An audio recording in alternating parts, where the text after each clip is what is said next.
Que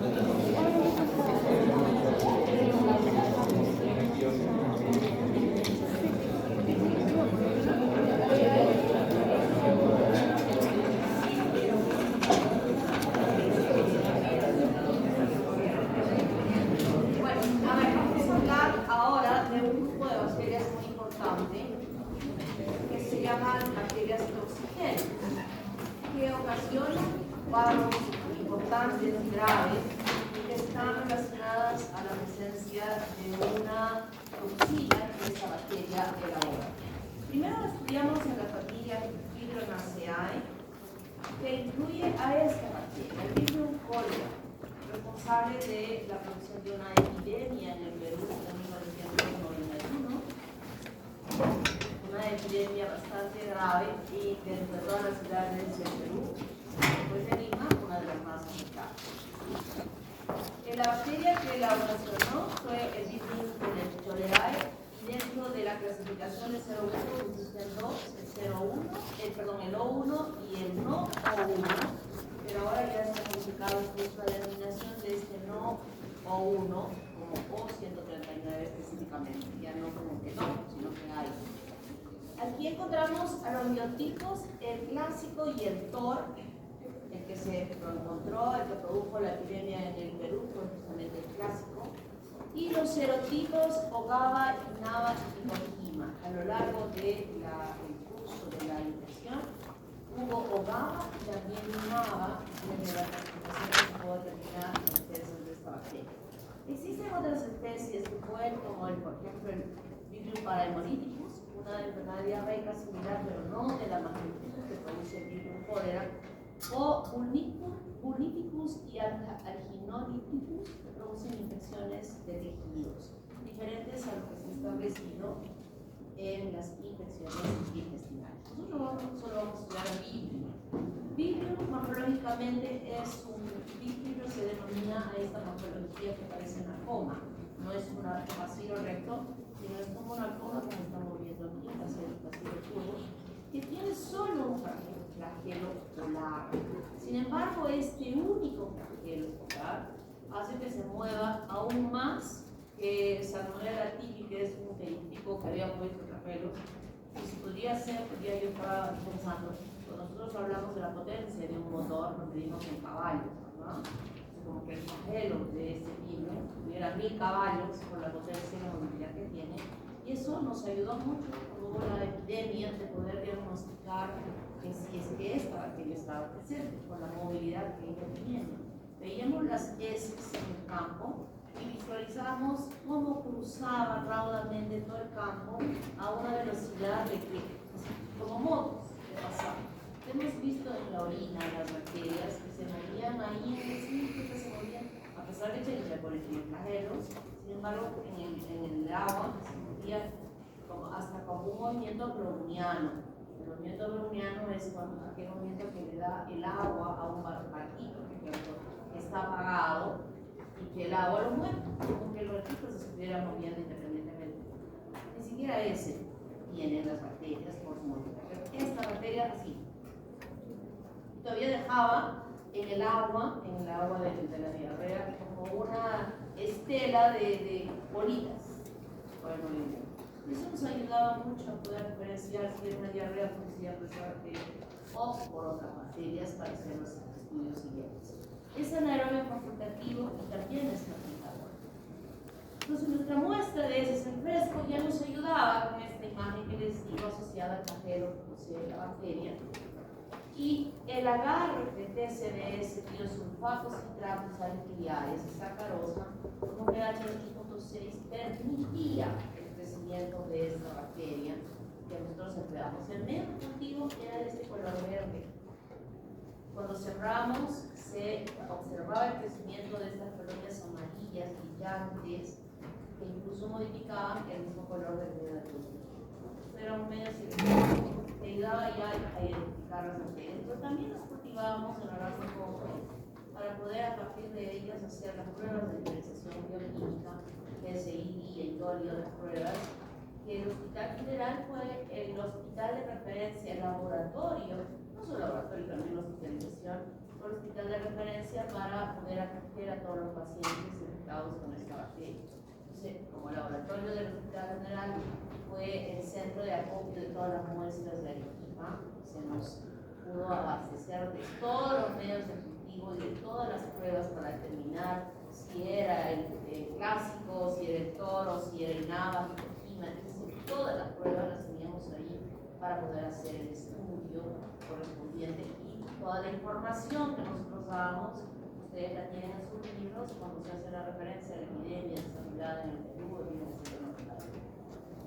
entonces, toda esa información se iba haciendo la relación a Lima para que se centralice de todos los casos que se presentaban en el Perú y el índice epidemia en el Perú en tal época y es referente a lo que nosotros sabíamos informar. ¿Qué tiene esta bacteria como factor de virulencia? Primero quiero mencionar que no es invasiva. Todo el daño que va a producir va a ser el resultado de adherirse a la superficie de las células de los enterocitos y que es la toxina que la bacteria produce la que va a estar en relación acuática. Entonces, ingresa por la vía oral contaminando agua y alimentos, y luego la bacteria lo primero que va a hacer es, a través de unas proteínas quimiotácticas codificadas por los genes C, primero va a colonizar, pero antes de ello va a estar el filis corregulado por la toxina TCT, que es un adhesivo firme, fija, que se adhiere firmemente para que luego se establezca la colonización y la producción de las toxinas. La toxina de cólera codificada por los genes CTXA y CTXB, produciendo una hipersecreción de electrolitos y agua. Cantidades de electrolitos y agua. Esta potencia de esta toxina es inigualable frente a la que hemos estudiado y frente a las que probablemente estudiemos en adelante. Ninguna se parece a esta. Es una potencia no solo de eliminar el agua de las células que están revistiendo el intestino, sino de succionar el agua subyacente de los capilares que están subyacentes a en esta lámina propia. Recuerden que he dicho, la bacteria no daña el epitelio, está ahí enterito el epitelio, pero es una bomba de eliminación de agua y electrolitos esta célula por la acción de la toxina, en lo que ya hemos estudiado cuál es el mecanismo que existe en esa célula para la eliminación de agua y electrolitos. Pero es potente. No se compara la toxina de la Escherichia coli enterotoxigénica. Si la Escherichia coli enterotoxigénica elimina agua como uno, el mismo mecanismo, sí. Con proteínas G, sí. Con activar la deshidratoxicasa, sí. Activando el MP cíclico, sí. Pero como uno y esta como 50.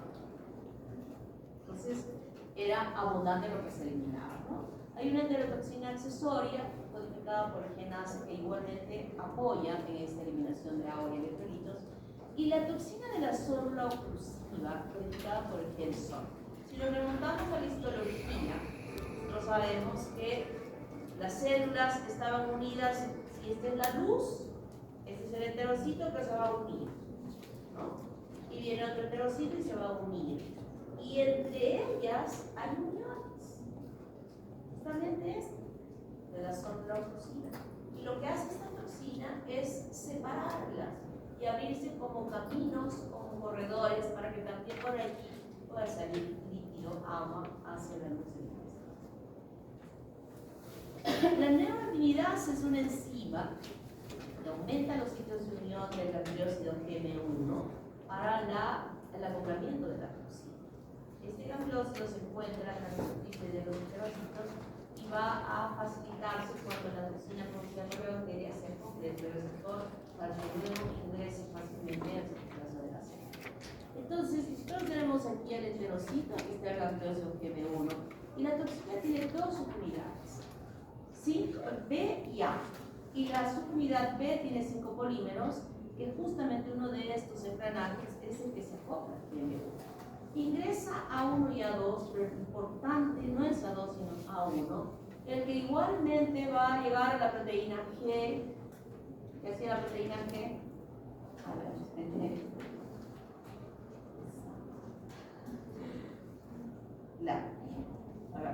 las toditas han hecho así, entonces ella la proteína. por eso de azafrán y que Bolivia. A ver, dime. Inactiva el AMP cíclico.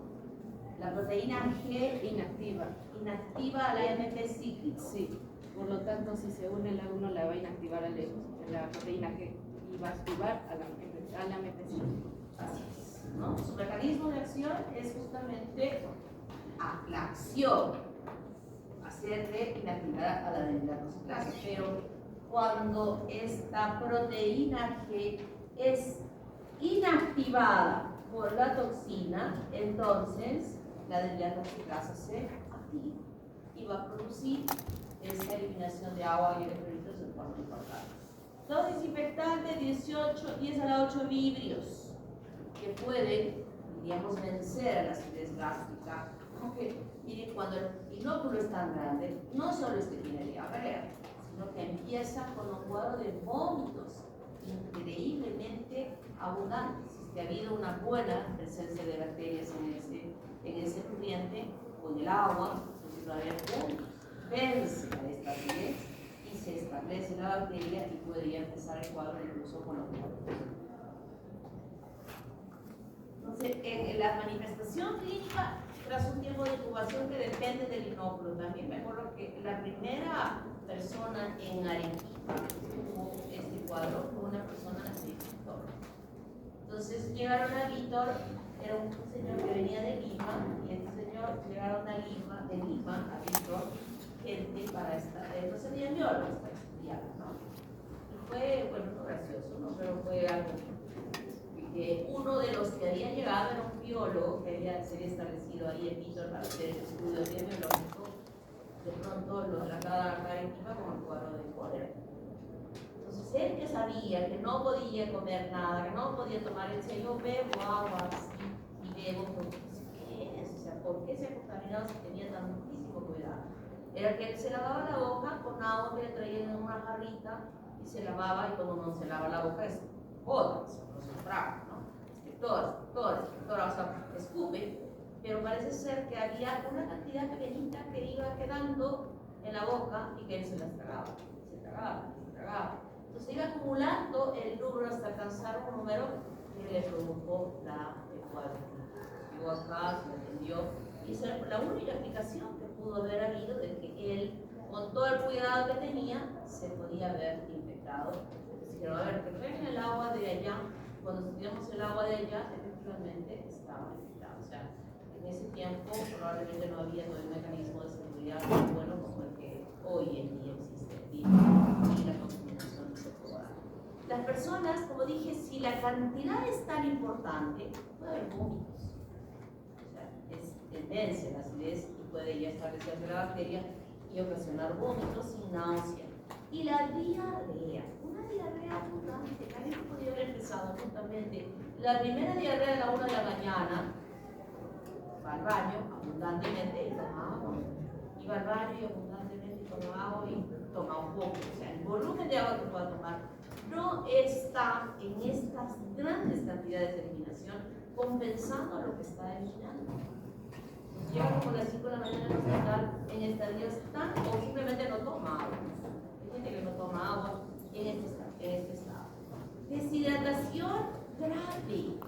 La gente llegaba al hospital como una calavera donde los ojos estaban metidos profundamente, la piel seca, el signo del pie era que nosotros jalábamos así y se quedaba ahí bien prendida la piel y no retornaba cuando valoramos nosotras estas características para valorar el grado de deshidratación. Totalmente deshidratados. Cuando le tomamos la presión arterial, 40-20, y a punto de morirse, ya todos muy graves, completamente graves. ¿Quién era el que sufría más? Aquella persona mayor o aquellas personas que podían tener algún problema renal previo, que con esta deficiencia se agravaba más, y ellos fueron quienes murieron en realidad. Siempre voy a recordar a las enfermeras del hospital en general, del hospital en general, eran unas cajas, drogas. Llegaba, fíjense estos estados, esas eran las caras que veíamos nosotros diariamente en este proceso que tuvimos. Y ellas canalizaban con la aguja 18, que es la más gruesa, y unas venas totalmente colapsadas. Y se ponían sobre unas bancas los pedestales y donde se colocaban los frascos, no son ahora los bolsas de plástico, sino eran frascos de vidrio colgados ahí para que al chorro, con toda la llave abierta, pudiera ingresar el agua por ambos brazos, por ambos brazos. Entonces ya de 40-20 la presión subía a 60-40, 70-50, 80-50 y el paciente decía, quiero una chata. Ya despertaba. Poníamos la chata y se le bajaba otra vez la presión. Era terrible cómo la gente venía deshidratada y cómo era difícil rehidratarlos porque no estábamos peleándonos, estábamos como tratando de cerrar o de dar agua a una persona que no tenía un tapón para retener el agua porque salía el agua. O sea, fueron momentos bastante difíciles. El hospital general se convirtió en el, como dije, el lugar que venían de todo lugar y también el laboratorio.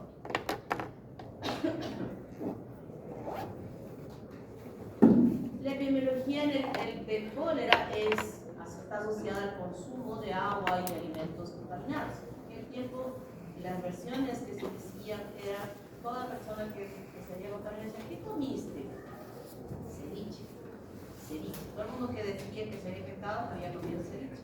Entonces, en el hospital general nos traían los pescados de todos los pescados para hacer estudios. Si la carne estaba contaminada con algo y no estaba contaminada. Y es más, hacíamos ceviche en el laboratorio para ver cómo salía. Pero hacíamos ceviche solo de la carne y el limón y no crecía nada. Acuérdense del limón, el pisco no crecía. ¿Qué era que realmente del ceviche contaminaba? Empezamos a analizar si el ceviche tiene limón. Así no laven bien la carne o tengan, o sea, cuando le echen el limón, va a contaminar. Debe ser. Entonces veíamos cebollas y todas las cebollas que usamos estaban contaminadas. ¿Dónde vienen las cebollas? Vienen del río, de las vertientes del río a todos los lagos.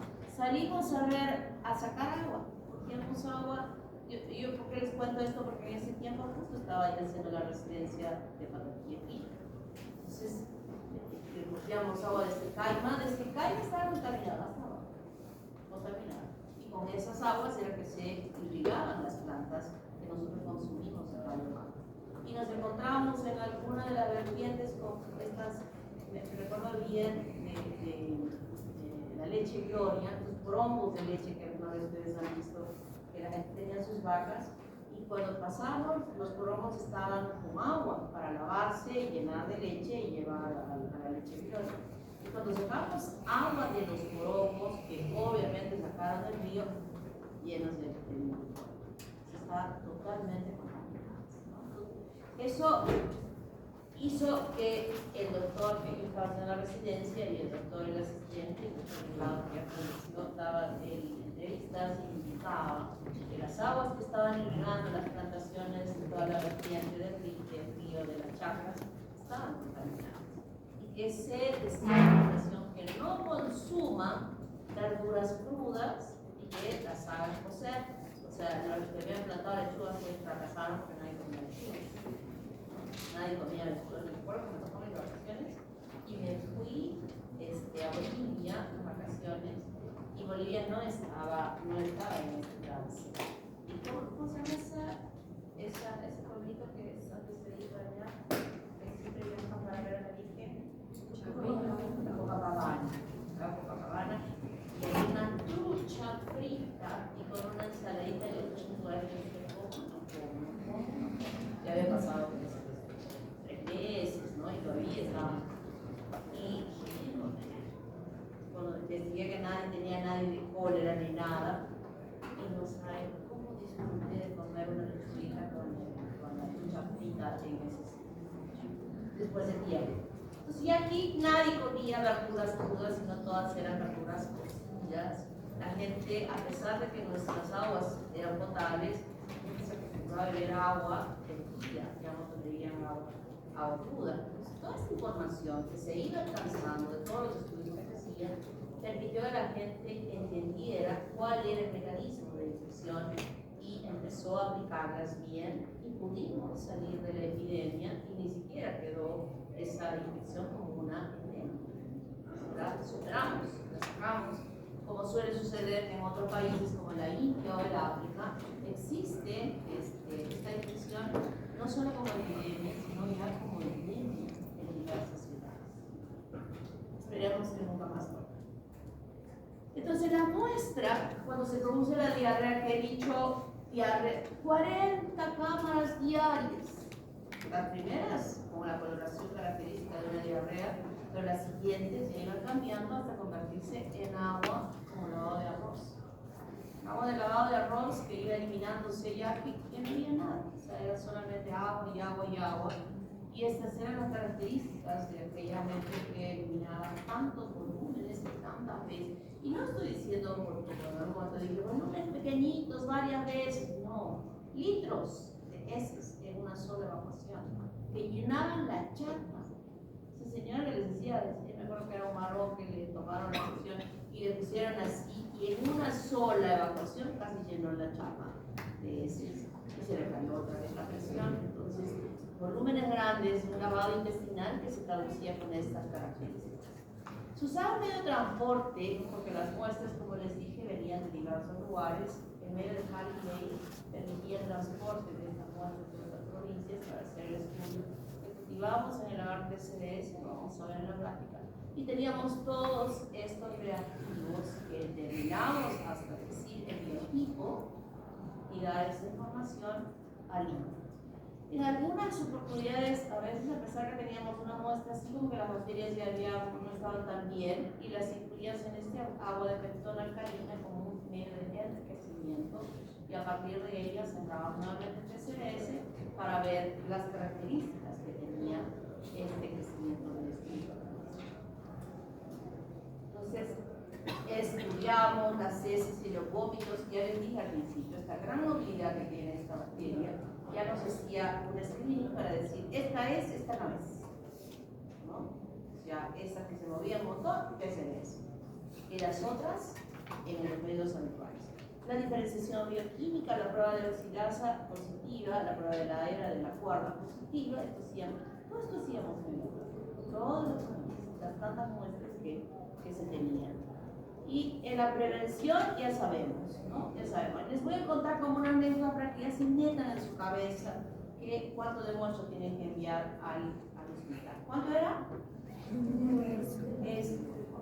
Y les comento que mientras estábamos procesando, llegaron unas muestras de una provincia y dijimos, bueno, que las suba. Y cuando las subieron, de una provincia que en ese tiempo de la Católica estaba en el segundo o tercero en medicina, fue cero. Yo empecé con la tercera, el quinto se terminó la residencia y segundo está último. Entonces, ya pasó que nos trajeron esas botellas de vidrio de suero fisiológico llenitas de heces, 24 botellas de heces. Y lo más triste, que las 24 botellas eran de un solo paciente, ni siquiera eran de 24 pacientes diferentes para hacer esto. Yo estoy ahorita acordándome de ese momento cuando el doctor, que era muy mal hablado, empezó a decir unas ya con otras palabras más sobre quién había enviado el médico de esa postre que había enviado tremendo equipaje de ese. Yo les digo, por favor, recuerden mi de Falange, por favor, se los he pedido así, a nombre de todos los laboratoristas a quienes ustedes van a enviar. Entonces, el asumir con responsabilidad la forma de infección permitió que la gente aplicara lo que se informaba para evitar que se pudiera seguir contaminando, porque sabíamos que la bacteria venía ya sea en la comida o en el agua. La rehidratación. Esos que venían chocados porque les poníamos suero fisiológico abundante en el hospital en general, las salas, todas compitieron para tener a estos pacientes, todos ahí crucificados con sus sueros. Y progresivamente les damos al principio de esta terapia antimicrobiana. Usamos tetraciklina, un par de pastillitas de tetraciklina y había controlado bacterias. Pero se siguieron haciendo cultivos aún, estaban hospitalizados y podía terminar de crecer el tratamiento, había todavía la presencia de las bacterias. Entonces la gente que estaba hospitalizada no iba al baño a evacuar cuando tenían diarrea, sino evacuaba en las chatas. Y las chatas quedaban así en filita al lado de la puerta y las técnicas le echaban lejía. Nadie podía ir al baño a evacuar, sino en la chata.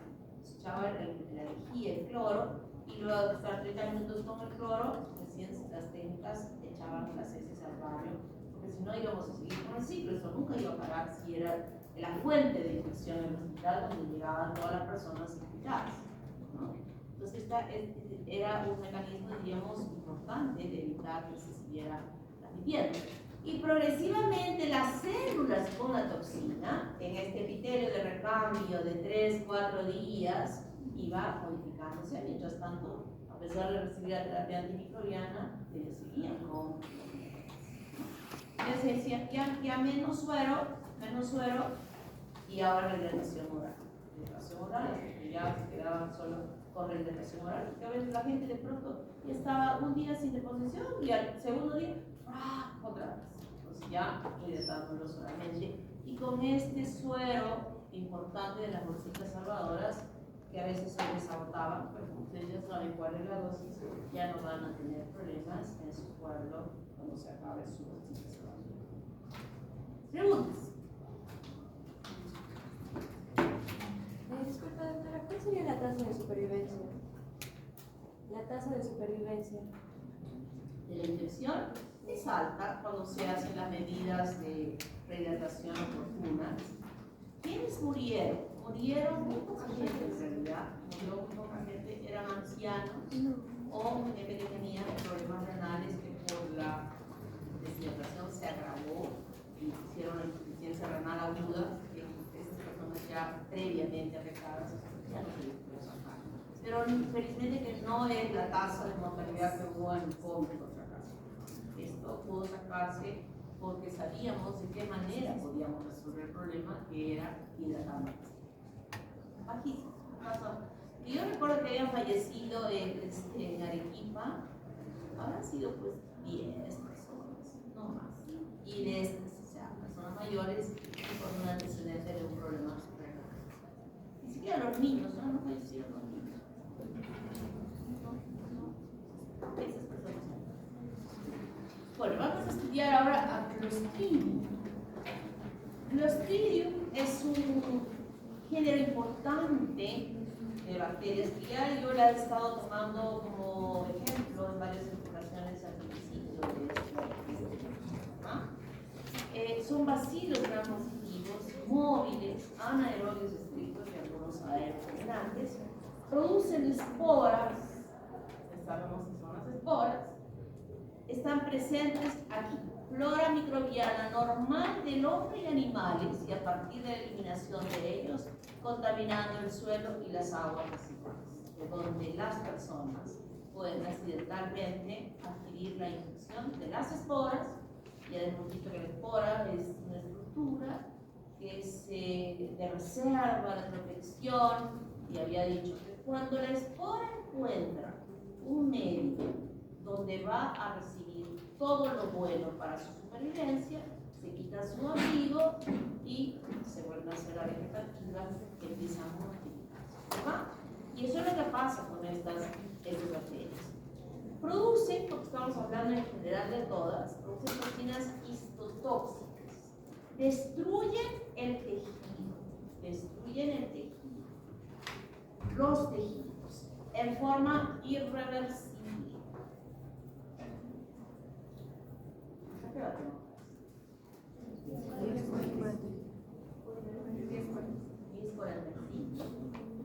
En conjunto hoy con el jueves, 10:45, 10:30. Jueves tengo 10:30.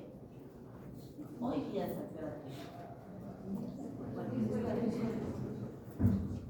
¿Y entonces a qué hora se termina?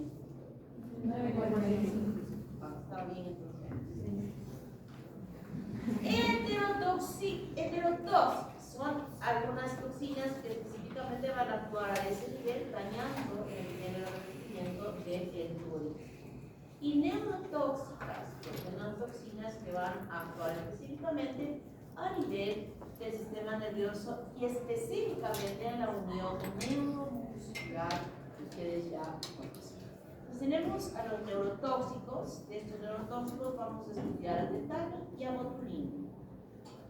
De los histotóxicos a perfrinas, aunque hay muchísimos más que pueden estar involucrados en el desarrollo del daño que se produce. Diógenes, se le llaman así cuando, creo que ya lo hemos entendido cuando expliqué yo este protocolo Diógenes, y había nombrado varios, donde hay pus, donde hay daño, donde hay destrucción. Exactamente es perfrinas el más representativo como Diógenes. Heterotóxicos, perfrinas en el tipo A y C, y más importante, Clostridium difficile, a quien vamos a estudiar. Periodontopatógenos, muchos están involucrados en el desarrollo de daños a nivel de la cavidad oral frente a algunos procedimientos que los odontólogos realizan y que tienen que ellos conocer mucho sobre esto para tener cuidado de prevención a que no se desarrolle esto con las terapias. Si no, puede haber destrucciones importantes a ese nivel. Teta es un bacilo gram positivo, muy móvil, bastante móvil, produce la posición de la endospora en el bacilo, puede ser subterminal o terminal, es una línea de tambor, la característica. Lo hemos visto en la práctica. Hemos visto unas esporas que parecían unos caramelitos que estaban al centro de Bacillus y las de Clostridium que estaban en los extremos, o perdón, de Clostridium que estaban en los extremos. ¿Sí? ¿Recuerdan o no recuerdan? Anaerobio estricto, y hay un medio de cultivo que permite su crecimiento, que es el caldo de tioglicolato, que ya hubo pacificándose en el medio de cultivo, que es líquido de este medio, ya se puede percibir que puede estar presente Clostridium porque emite este olor a cuerno quemado. No lo sé, no lo conozco. ¿Ustedes han sentido alguna vez un olor quemado? Por la formación de acroleína a partir de glicemia. Está en el suelo, en la tierra de cultivo, en el estiércol de animales y de hombres, y esto es el riesgo de la gente que trabaja en el campo, que es donde más riesgo existe de adquirir la infección, cuando ellos están más proclives a infectarse con las especies de los animales, donde esta espora, esa bosta que elimina a la vaca, tremenda masa ahí, ¿no? Y luego progresivamente va detectando que no hay medio propicio para él y en esa empieza a explotar. Y allí en el campo, aún estas heces que están en el corral son usadas como abono, ¿no? Es el abono que tienen muchos de ellos usan. Entonces, imagínense, echan el abono y pueden golpearse con algún instrumento de trabajo en el campo y hacerse una lesión y facilitar el ingreso de la espora. Felizmente que en nuestra población y las provincias cercanas a nuestra población existe ya un conocimiento de él y la gente se vacuna. O sea, está vacunada, hay centros de salud, hay cosas, entonces ya la gente tiene conocimiento de esto y se está protegiendo. Factor de virulencia, obviamente la espora, y lo que produce la bacteria se llama la toxina tétano-espasmina. Es una neurotoxina termolábil y está codificada por un ácido. ¿Y cuándo se libera esta proteína? Ya sabemos que las toxinas son proteínas. Cuando en la fase de meseta existe, ¿se acuerdan cuando unas mueren y otras están viviendo, mueren viviendo? En esa fase, al romperse, al destruirse la bacteria, la toxina es expuesta y de esta manera puede empezar. Se va recordando y quiero que ustedes me recuerden. Normalmente en el músculo esquelético existe, ustedes lo han estudiado esto en fisiología, existe un tono muscular, ¿verdad?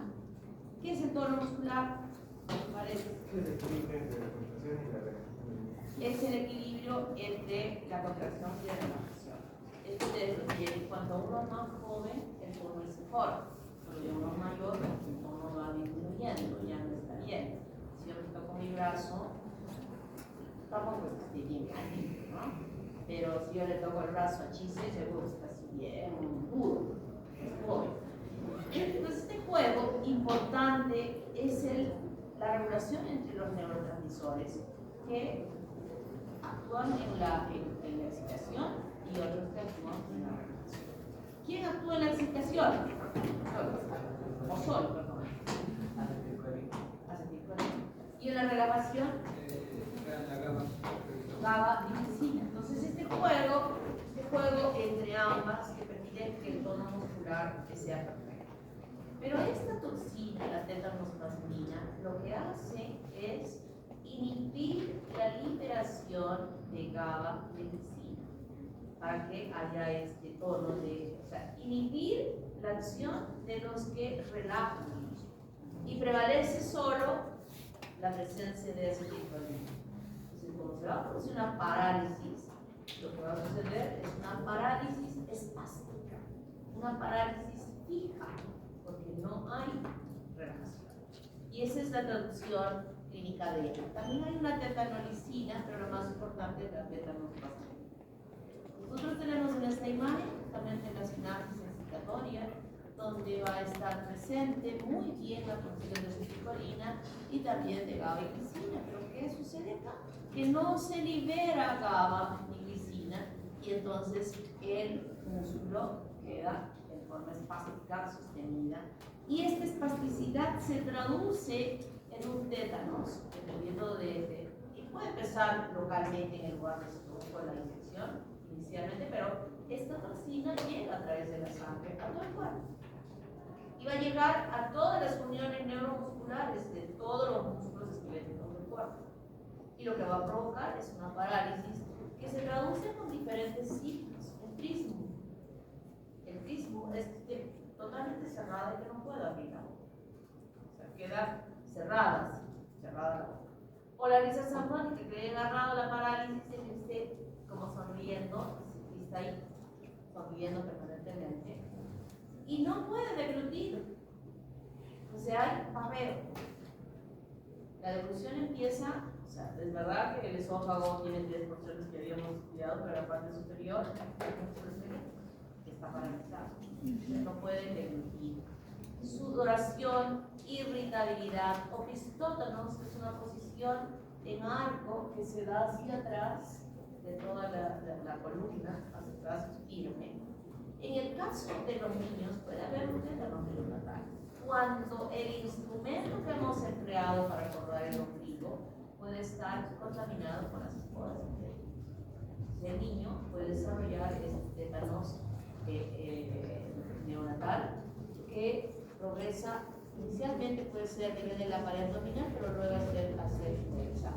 Y el tétanos localizado es cuando en el lugar donde se produjo el ingreso inicialmente ya hay muestras de una parálisis a ese nivel, que es lo ideal que pudiera desde un principio tratarse a ese nivel y no cuando sea de forma general. Ahí sí le puedo contestar a nuestra amiga Luque, ¿verdad? ¿Luque? Sí. Álvarez. Álvarez. Yo ya no recuerdo bien.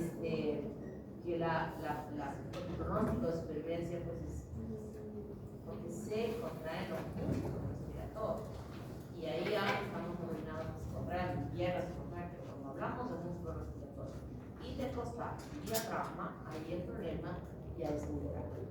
Entonces esta es la risa sardónica y este es el opistótonos.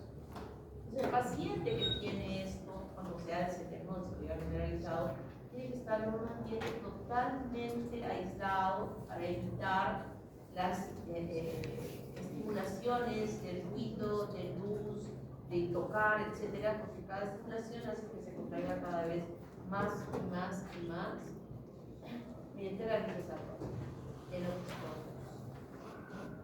Entonces lo que sucede es que como no puede respirar, al paciente se tiene que hacer una traqueotomía y unir a un equipo de FIR que le da sostenibilidad a la respiración, que por más que limpie, ese músculo ni siquiera se mueve bien.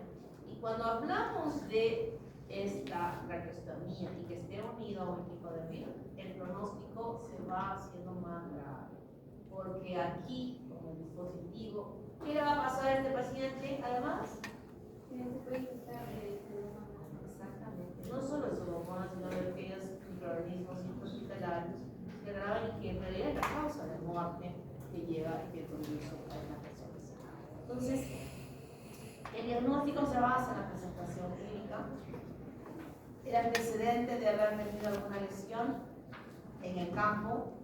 Por si acaso, eso de que se pinchó con un clavo oxidado, por favor, retiremos eso de que tétanos es igual a clavo oxidado. ¿Por qué tiene que ser el clavo oxidado portador de esporas de tétanos?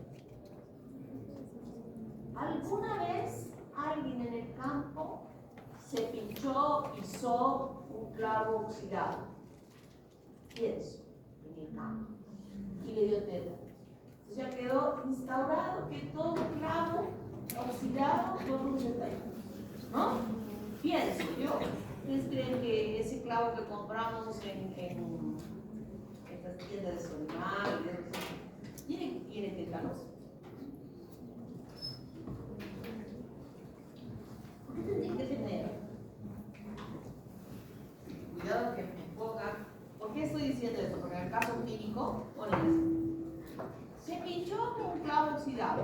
Digo, oye, por favor, ¿por qué tienes que decir eso? No, pero es que dicen así, no dicen. O sea, tú lo haces. Se pinchó con un clavo oxidado cuando estuvo trabajando en el campo, arreglando el corral de los animales. Okay. Excelente el cuadro clínico que están describiendo de su caso clínico.